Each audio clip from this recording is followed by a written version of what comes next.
Has to read a book we don't want to read.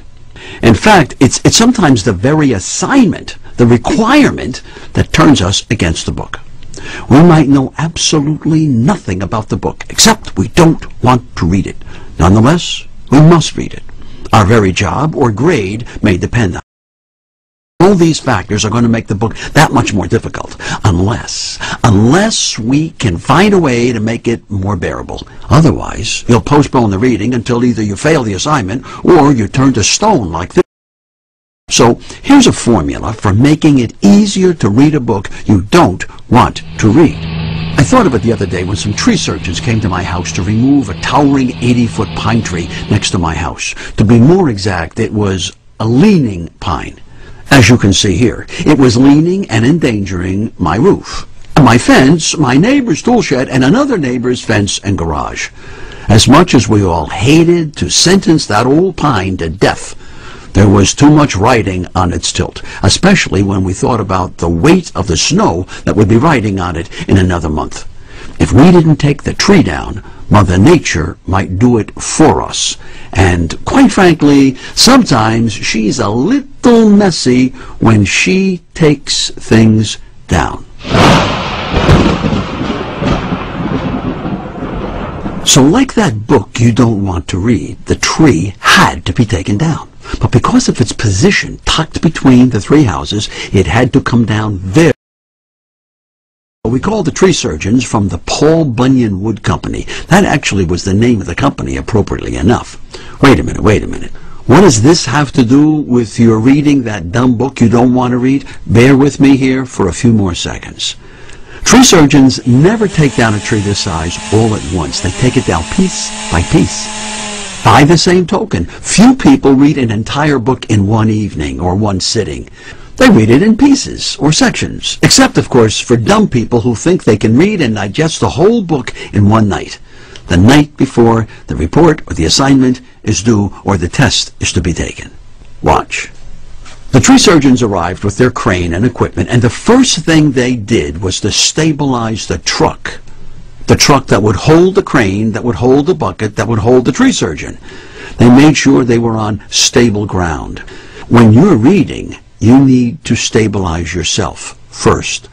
Unfortunately, too many folks think that means getting as comfortable as possible, like this guy, which often puts you to sleep.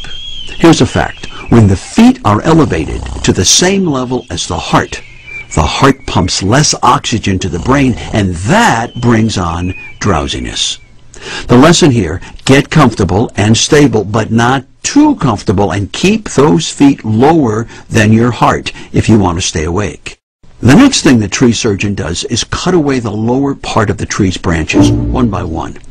Basically, what he's going to do is break the tree into sections and bring it down section by section. And that's the approach you can take with a book that you don't want to read. Read a chapter today, another tomorrow, and then the day after. If the chapters are long, break the 200 pages into 5-page, 10-page sections. In less than a month, you'll have it read. See that bucket the tree guy is using to maneuver in and around the pine tree? That's a whole lot safer and easier than the old climbing boots they had to use when they were climbing the tree. And just as the mobile bucket makes the job easier, the job of reading the book is made a whole lot easier by the fact that it too is entirely mobile or portable. It's like an iPod, a cell phone. You can bring it with you wherever you think there'll be some downtime. We all get 24 hours every day, regardless of our age or our job. One of the big differences in people is that some people get the most out of their 24 hours while others waste huge chunks of it, and then they wonder why they're so far behind. A book really is a kind of vehicle. It'll go as fast or as slow as you, the reader, want. It gets some of its energy from the author, but even more from you, the reader. Without the reader, the book isn't going to get read, no matter how talented the author. With the tree being sliced into small pieces and then lowered to the ground, there's no danger of it landing on the buildings or the fences, as long as the surgeon is careful to secure the pieces he's cutting. In much the same way, When you're reading the book, if you're not paying attention, if you've got other things on your mind, you'll end up damaging your understanding. The tree surgeons were not listening to their iPods, or taking cell phone calls, or even drinking coffee. Not that you can't snack while reading. I'm talking about the other things, the distractions, like phones, pagers, television, and sometimes music. The more you're distracted, the less you'll understand. Imagine if that guy were taking phone calls from his wife or kids. If he was, I wouldn't want to be working beneath him. Try to cut yourself off from environmental distractions during the time you're reading.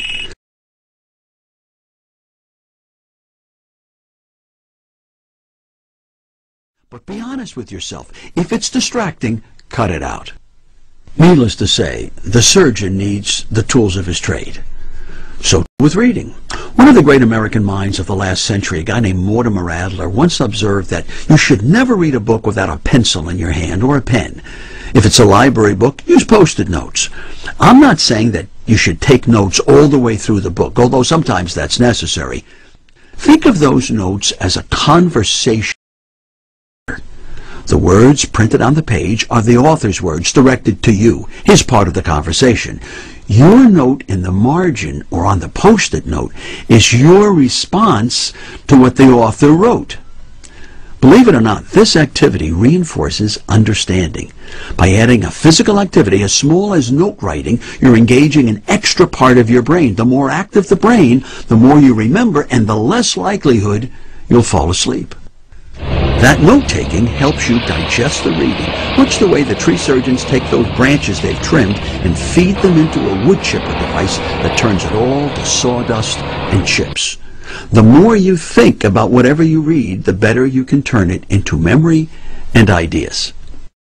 When the surgeon was on the lower branches, he couldn't see much of the surrounding area, could he? But the higher he climbed, the more he saw.